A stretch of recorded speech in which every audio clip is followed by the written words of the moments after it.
now got a quick and easy snack or something else that you could go with another dish. We're going to now make some garlic bread. So we've added some garlic to our butter, which we're going to mix together. We're then going to put some slices into your cooked baguette.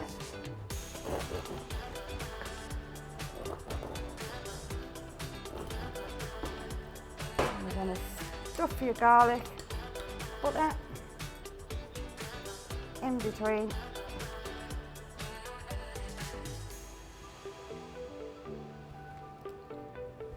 your slices.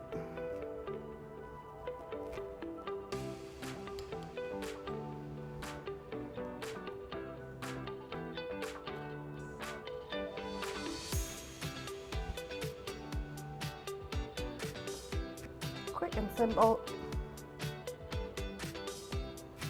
Then I'm going to pop that under your grill.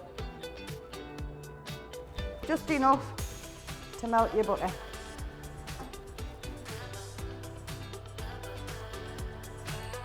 So there we've got quick and easy garlic bread.